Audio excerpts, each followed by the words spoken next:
But tonight, we focus on yet another ugly piece of history that seems to be repeating itself once again.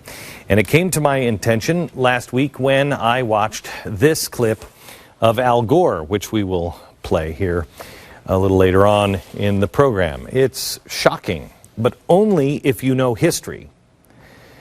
And so that's what we're going to do. Tonight we'll focus on one unfortunate common thread shared throughout human history, and it is hate. And the attempt that hate eventually makes to wipe out massive sects of human population based on various forms of hate.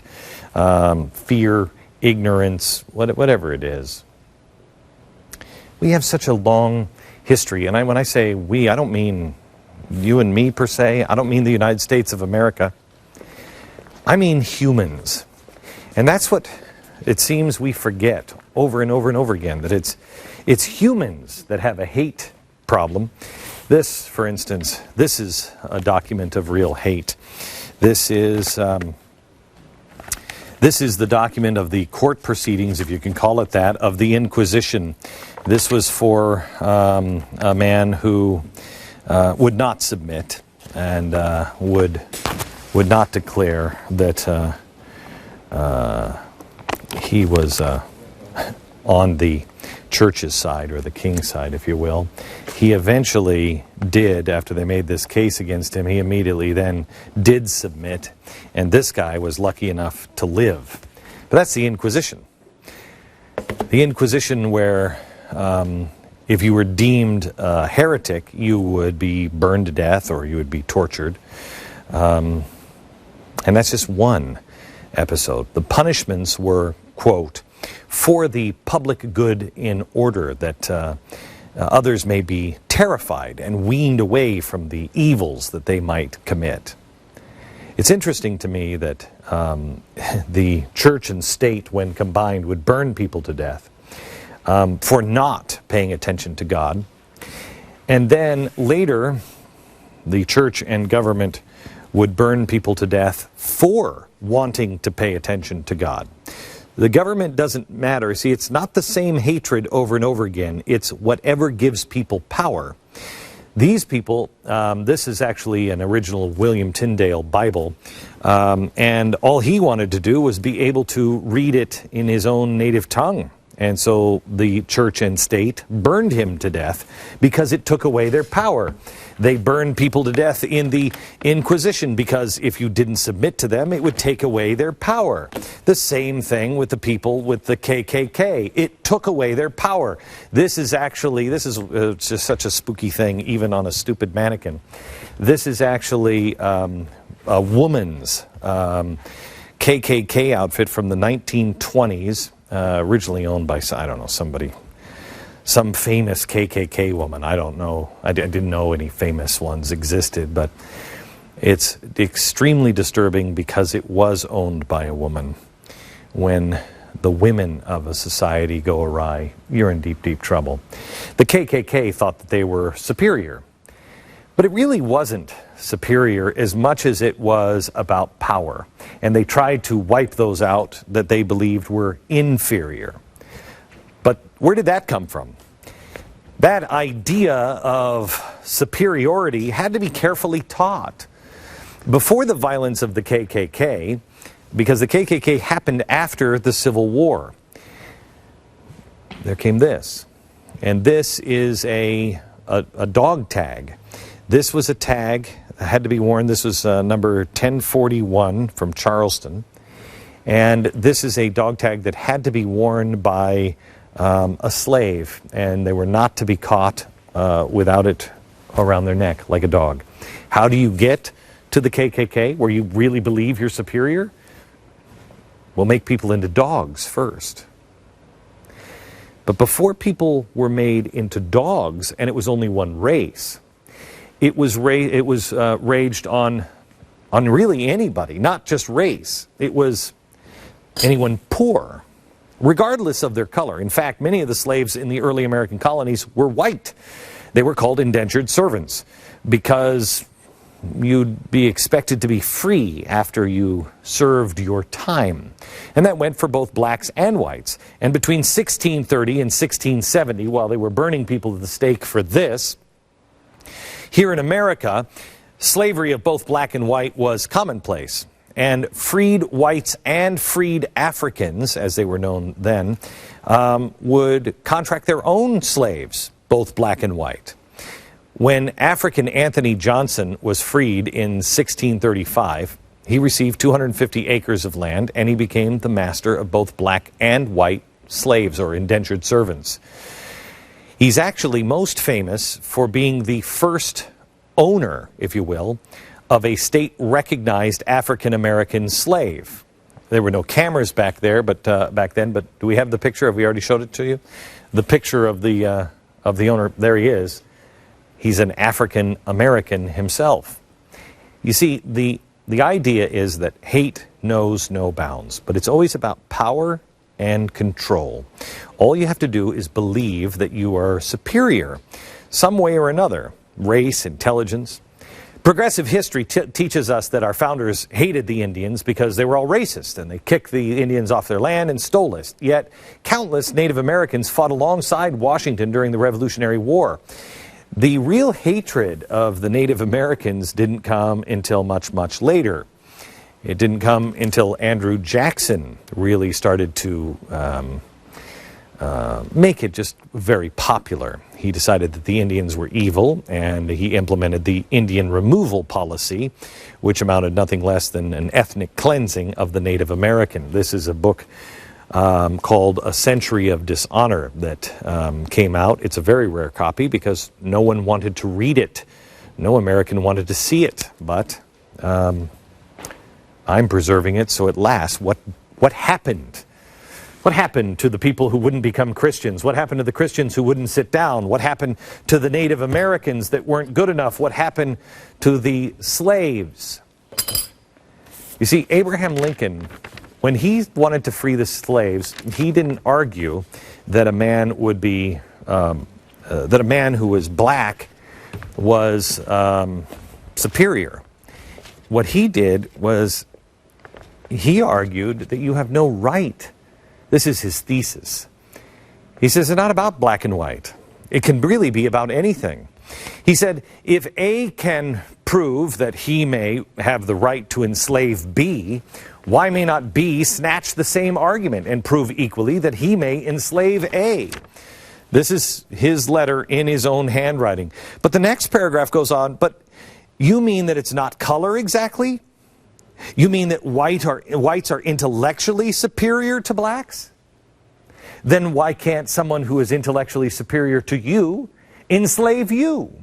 You see, the argument falls apart, and Abe Lincoln knew it. In the 1800s, we have Darwin.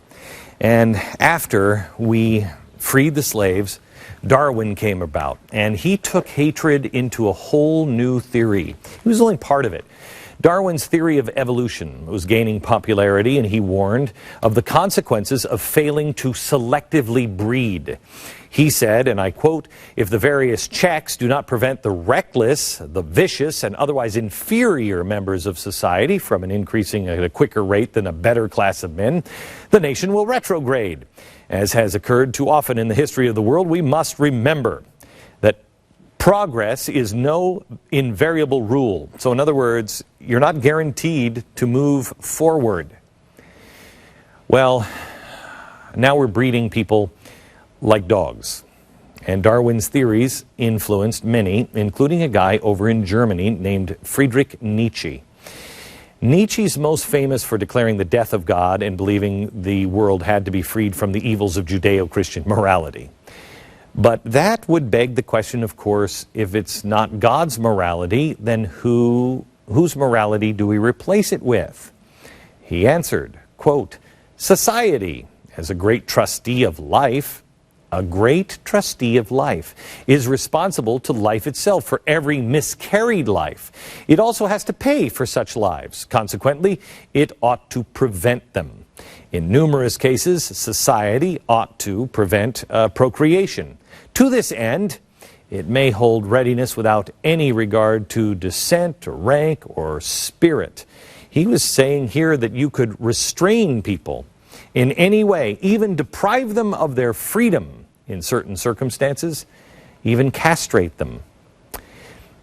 Well, you take Darwin, you have to help the species along, otherwise we'll go awry. And then Nietzsche, there is no God, and we have to, even if we take them and deprive them of their liberty and freedom, we have to do that because there is no God. This was the trouble that brewed in the 20th century, and it eventually led to the promotion of something called eugenics, Greek meaning good birth. And from 1912 to 1932, 3 international eugenic congresses took place. This is an original copy of a book called Eugenics. It's absolutely horrifying. The purpose of eugenics and these congresses was to investigate how they could improve the human genetic makeup. Which country do you suppose was the first to undertake action? Of course, it's the Progressive Era. Under Progressive President Teddy Roosevelt, he created the National Hereditary Commission, whose mission was to encourage the increase of families of good blood and discourage the vicious elements of the crossbred civilization. Oh. Sterilization laws cropped up. In fact, the first one was passed in Indiana in 1907, where you could just grab a woman or a girl and sterilize her. It's horrible, right? You wouldn't want just girls sterilized, right? Remember that for later in the show. Others followed. The betterment of the race. In Yale, they had a race to get to a better race, if you will.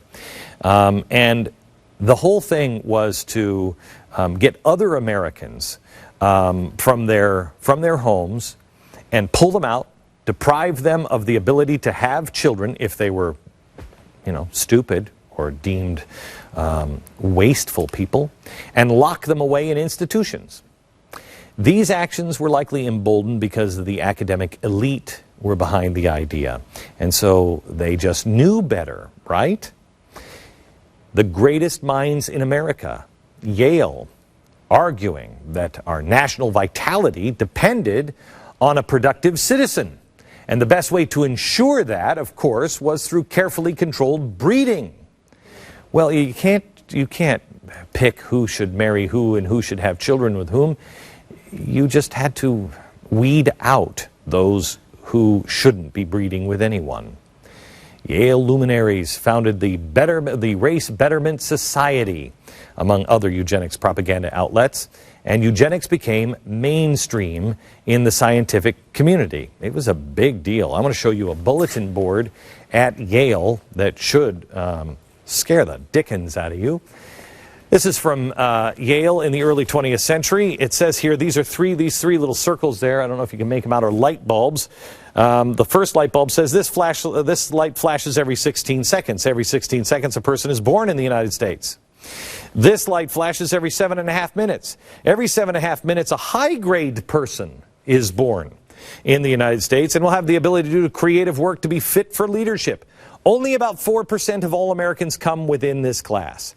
Then the top one says this light flashes every 15 seconds. Every 15 seconds, $100 of your money goes for the care of persons with bad heredity, such as insane, the feeble-minded, criminals, and other defectives. Some people are born to be a burden on the rest. Important to remember the Yale Bulletin Board. This takes us to Margaret Sanger, the founder of Planned Parenthood. She lamented the spread of human weeds, the undesirables, as she, according to Sanger, said African Americans were. The full context of the human weeds quote should be seen.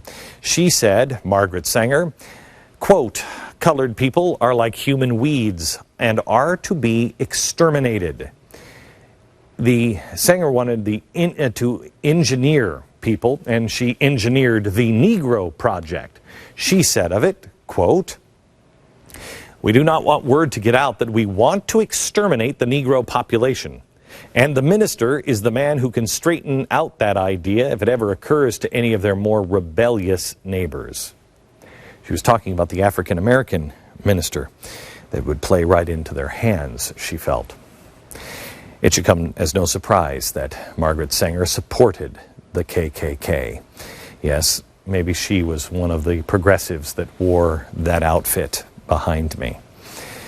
Always, to me, any aroused group was a good group, and therefore I accepted an invitation to talk to the women's branch of the Ku Klux Klan. That's Margaret Sanger saying that. She said the door dims, and the figures parading around with banners illuminated with crosses. She said, but through the end, simple illustrations. I believe I had accomplished my purpose. Dozens so invitations to speak to similar groups were proffered. Isn't that great? Considering it was the intellectual and scientific community and the United States government striving to be at the forefront of eugenics movement, it also should come as no surprise that Nazi Germany, who you may want to recall now, got rid of the world's Jews, or tried to, as part of Hitler's quest to achieve the perfect race, learned everything that the Germans knew from us. Quote, I have studied with great interest the laws of several American states concerning prevention of reproduction. By the way, several American states. All probability they would be of no value or injurious to the racial stock. Here's a brag letter from Germany, from Adolf Hitler, saying, I just want you to know, I learned this from the United States. Let me show you another brag letter. This one from the leading U.S. eugenics group. I believe they were in California, called the Human Betterment Foundation. They said, you'll be interested to know that your work has played a powerful part in shaping the opinions of a group of intellectuals who are behind Hitler in this epic-making program. Everywhere I sense that their opinions have been tremendously stimulated by American thought, and particularly by the work of the Human Betterment Foundation. I want you, my dear friend, to carry this thought with you for the rest of your life, that you really have jolted into action a great government of 60 million people. I wonder if those in California, the progressive movement, did carry that with them for the rest of their life. This Betterment Foundation, along with other eugenics groups, operated in a close-knit network, publishing racist eugenic newsletters and pseudoscientific journals such as Eugenical News and Eugenics. And they also helped with the propaganda for the Nazis. You see, they were proud that their idea was finally being implemented. So when somebody says, like Hillary Clinton, I'm a proud early 20th century progressive, like Hillary Clinton said in the early days of her election campaign, this is who she's talking about, and you should know that. Now that's quite a charge, to say progressives of the day are like the progressives like these guys. Isn't it? To say they have anything in common is an outrage, unless they do have something in common. And I want to now take you to today and see if you see anything in common. The 20th century progressive. First thing, they deny the authority of God, and they place themselves in the role of the grantor of rights. That comes from Nietzsche. They don't see value in all life. They think that they're better than you. They seek control of all things that are happening to and around you because they know better.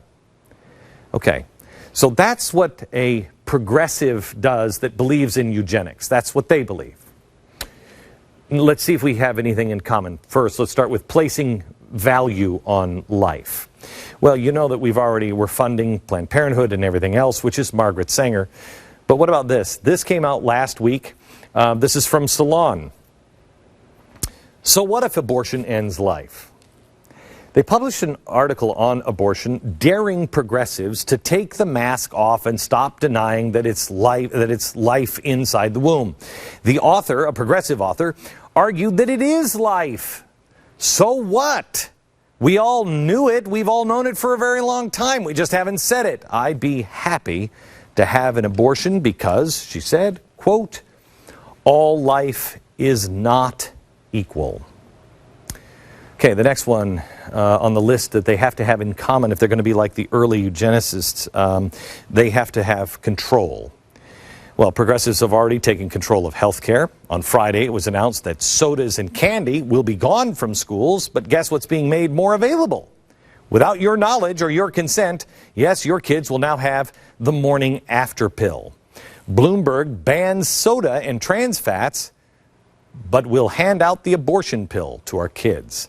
Your kids can't do this, but they can do something else. Wow. Do they believe they're superior to you? Well, watch. This is what they found. The people in childhood who had the lower IQs wound up being more conservative in adulthood. I'm just saying it's a study. I think Sarah Palin proved herself to be, I think she's proven herself to be profoundly stupid. Most conservatives are wildly stupid. I think people have been reluctant to say Herman Cain is dumb and an idiot like Sarah Palin. We said it about her because they're afraid people, oh, you're just saying that because you're racist. I'm not racist. I think he's dumb. I think he's really dumb. Rick Perry doesn't have the brains to be president. Just a final question. Do you think Herman Cain can spell the word Iraq? Okay, intellectually superior. And remember, the president in his executive order wants to find out if conservatives are dangerous. He wants to find out which groups are dangerous. We also showed you a study last week that came out and said that conservatives are born dangerous. So why the history lesson today? Well, it all goes back again to that Al Gore video, declaring an ideology that I haven't heard since the early 20th century, that what we believe is in our DNA. And while it's generally good to be different, it can get out of hand. So finally, the mask is coming off of the progressive movement. I'll show you the video and the repeat in history with one of the world's foremost experts on eugenics. Things that you must be aware of next. Edwin Black, he is the author of The War Against the Weak, a book that I have quoted so many times I don't think I could even begin to count it. In fact, I believe much of that last monologue, at least the stuff on the progressives, I learned from him. Not necessarily in The War Against the Weak. The first book that I read of his was IBM and the Holocaust. Welcome. How are you? Thank you for having me. Not much fun being the foremost expert on this topic, I'm guessing. Well, it's something I have to live with because if we don't understand the transgressions of the past, we are absolutely going to commit them again. Your parents survived the Holocaust?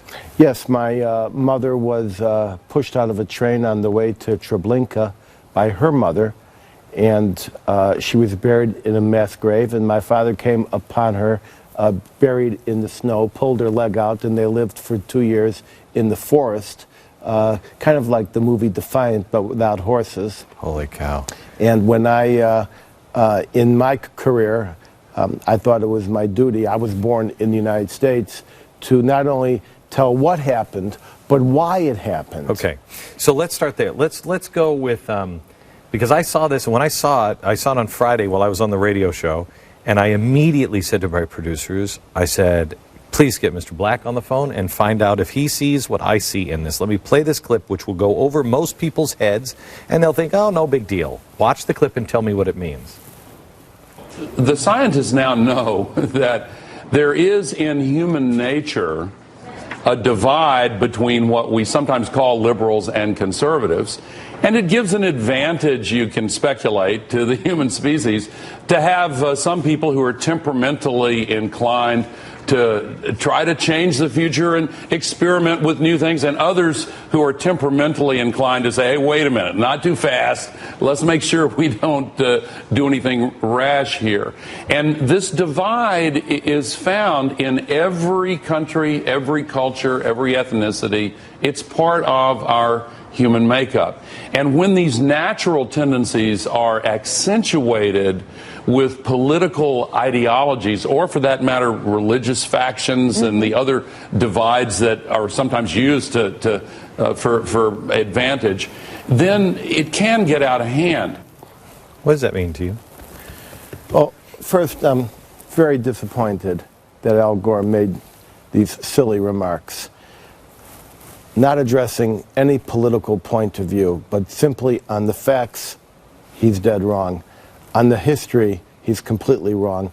The science is junk science, and the philosophy is at the base of the same philosophy that gave us eugenics in the United States, which sought to destroy 90% of our neighbors, eventually 10% at a time, beginning with some 14 million people in the first years of the 20th century, and then continuing to take off 10% at a time, and ultimately resulted in the gas chambers of Auschwitz. That's not a broken line, that's not a jagged line, that's a direct line. Right. The factual history that it is the liberals who are the great innovators.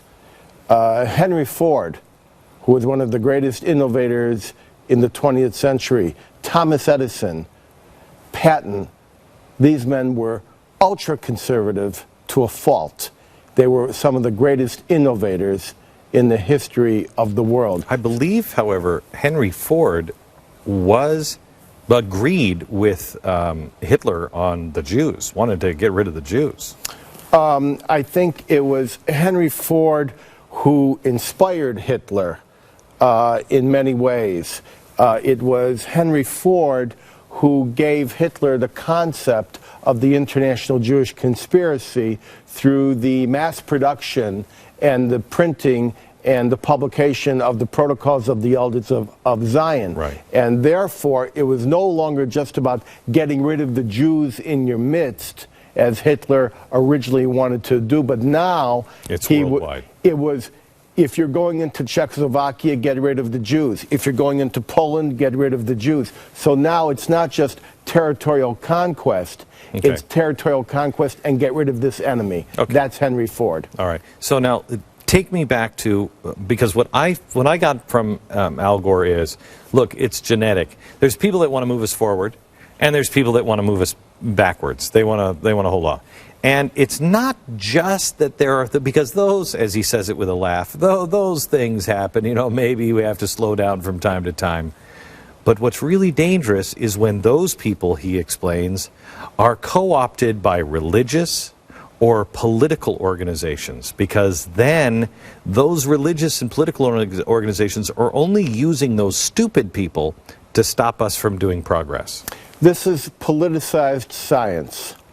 And this same politicized science that was used in the United States became a national biology, eugenics, also became an instrument of terror in the Third Reich, where anyone who was deemed to be out of favor with the Third Reich was automatically declared to be an enemy of the state, and they found some eugenic problem in his DNA. Remember, under eugenics, you were not born into prostitution. Prostitution was born into you. Right. And so this is a horrible conjunction of junk science and politics. Once again, I like Al Gore for some of the things that he has done, and I'm extremely disappointed. And when your staff sent this to me, I barely believed that he would say such a silly thing. You must remember that the 60,000 people who were sterilized in this country, the unknown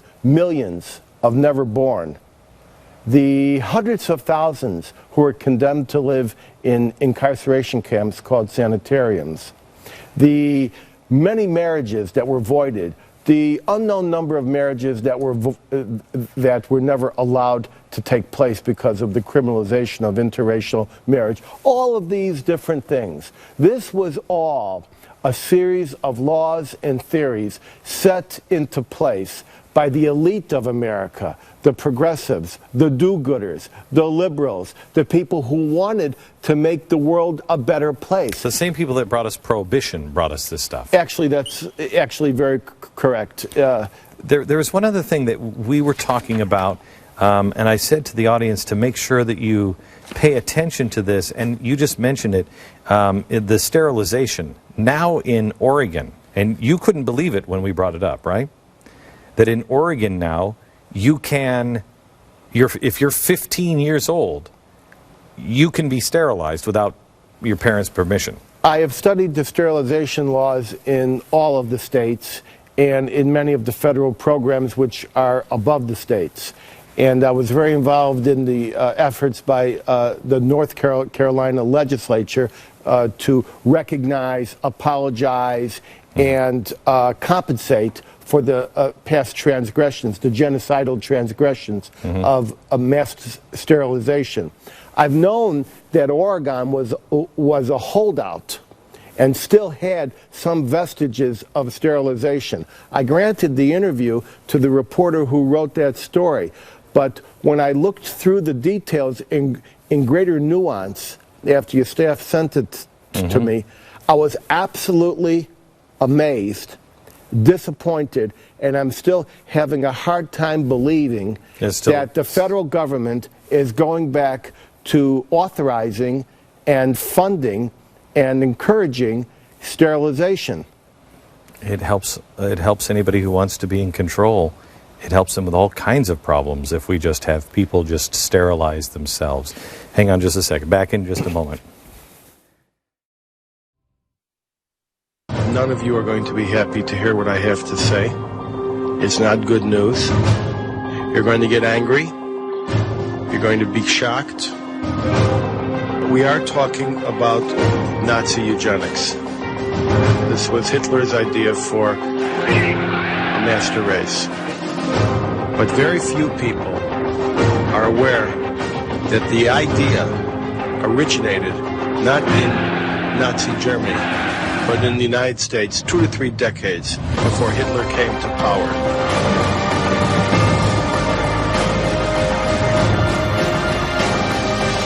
If you want a history book that you have, history that you just won't learn anyplace else, get War Against the Weak.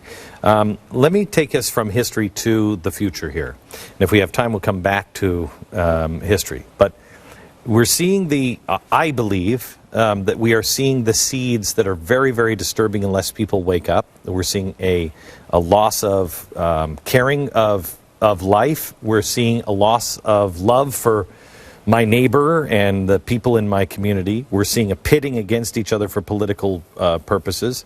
And we're seeing now something new that the world has never seen before, and that is the upgrade of humans, which most people don't know is coming very soon.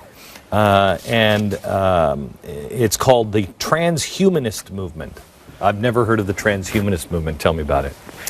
I first studied the transhumanist movement about 10 years ago when I first wrote War Against the Weak, and learned that it was a society that was trying to engineer their own genetic future, their own human design. It's self-enhanced and self-managed evolution. Quite clearly, it means that if an individual within the transhumanist movement has the technology and the desire and the money and the wherewithal to inject armadillo DNA into his own to get hard skin and become a big warrior, or perhaps a great singer or anything, then they will go ahead and do that. And they will see a divide within the world, within society, the gen rich or the gen ennobled, those who are genetically superior, and all those who are destined to serve them. Correct.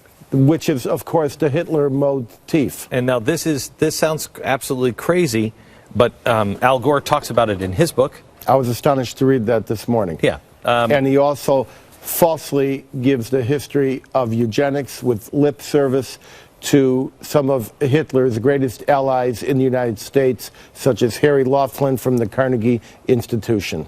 Okay, so he talks about it, and it's not really armadillo skin. You say one of the leaders of this is a guy who's been on this program before, Ray Kurzweil. Well, he's one of the members, the leaders of the transhumanist program. Yeah, that's what I mean.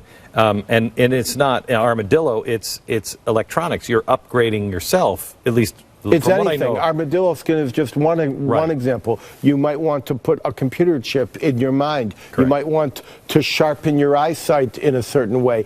Anything that the individual feels is good for him to enhance his own evolution, it is personal selection and self-managed evolution. Okay. If it was just somebody who was doing this themselves, it wouldn't necessarily be so disturbing as it is that this is something that leads to corporations being involved. And I'm going to take a quick break, and I want you to come back and tell me about what you see the next genocide possibility would be.